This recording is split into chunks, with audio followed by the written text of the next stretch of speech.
Gaza युद्ध को खत्म करने के लिए अमेरिका के राष्ट्रपति डोनाल्ड ट्रंप ने बड़ा शांति प्रस्ताव पेश किया है। 20 सूत्रीय इस गाजा प्लान पर इजराइल ने सहमति भी जता दी है, लेकिन अब नजरें हमास की रजामंदी पर टिकी हैं और प्रस्ताव के मुताबिक 72 घंटों के भीतर सभी बंधकों को रिहा करना होगा और इसके बदले में इजराइल हजारों फिलिस्तीनी कैदियों को आजाद करेगा। गाजा की सुरक्षा के लिए अंतर्राष्ट्रीय बल तैनात किया जाएगा और प्रशासन की निगरानी बोर्ड ऑफ पीस करेगा, जिसकी अध्यक्षता ट्रंप और पूर्व ब्रिटिश प्रधानमंत्री टोनी ब्लेयर करेंगे। वहीं प्रधानमंत्री नरेंद्र मोदी ने इस पहल का स्वागत किया है और कहा कि यह कदम शांति और विकास का रास्ता खोल सकता है। वहीं कतर, जॉर्डन, सऊदी अरब और मिस्र समेत कई देशों ने भी ट्रंप की कोशिशों का समर्थन किया है।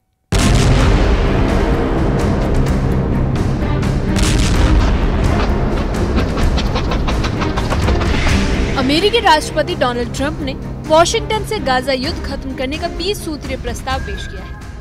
इसमें कहा गया है कि 72 घंटे में हमास सभी बंधकों को रिहा करे और तुरंत संघर्ष विराम लागू हो। इसके बदले गाजा में बड़े पैमाने पर मानवीय सहायता भेजी जाएगी और रीडेवलपमेंट की शुरुआत होगी। इजराइल ने इस प्लान को मंजूरी दे दी है। वहीं भारत, कतर, जॉर्डन, सऊदी अरब और कई मुस्लिम देशों ने इसका स्वागत किया। प्रस्ताव के मुताबिक हमास को अपने हथियार डालने होंगे और सभी सैन्य ढांचे को ध्वस्त करना होगा। इसके बाद अंतर्राष्ट्रीय सुरक्षा बल गाजा में तैनात होंगे जो अमन चैन बनाएंगे और फिलिस्तीनी पुलिस को ट्रेन करेंगे। इस शांति प्रस्ताव में सबसे संवेदनशील पहलू है बंधकों की रिहाई और कैदियों की अदला बदला। हमास के पास अभी 48 बंधक हैं, जिनमें से इजराइल का कहना है कि सिर्फ 20 जिंदा है। प्रस्ताव के अनुसार हमास बंधक छोड़ेगा और इसके बदले इजराइल 250 उम्र कैद पाए गए फिलिस्तीनी समेत 1700 कैदियों को रिहा करेगा।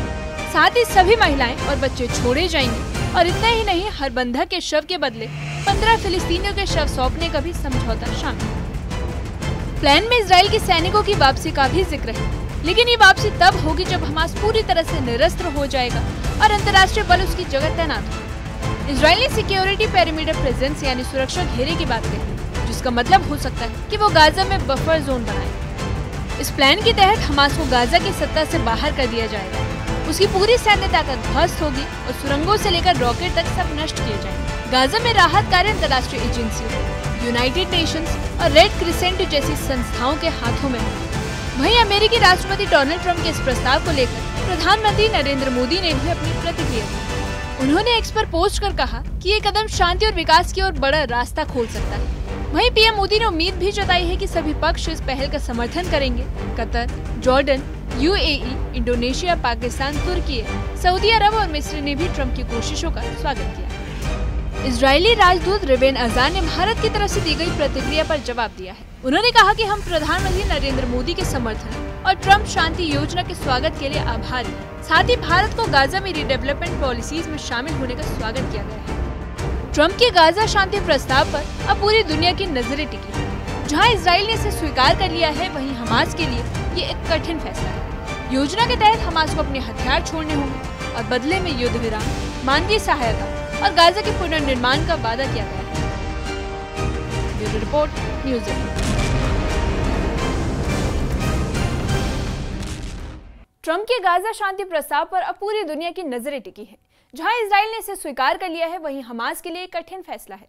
योजना के तहत हमास को अपने हथियार छोड़ने होंगे और बदले में युद्ध विराम यानी सीज फायर, मानवीय सहायता और गाजा के पुनर्निर्माण का वादा किया गया है। हालांकि भविष्य में फिलिस्तीनी राज्य बनने की संभावना इस समझौते में सिर्फ एक अस्पष्ट आश्वासन के तौर पर दर्ज है। अंतर्राष्ट्रीय बल गाजा की सुरक्षा संभालेंगे और स्थानीय पुलिस को प्रशिक्षित किया जाएगा।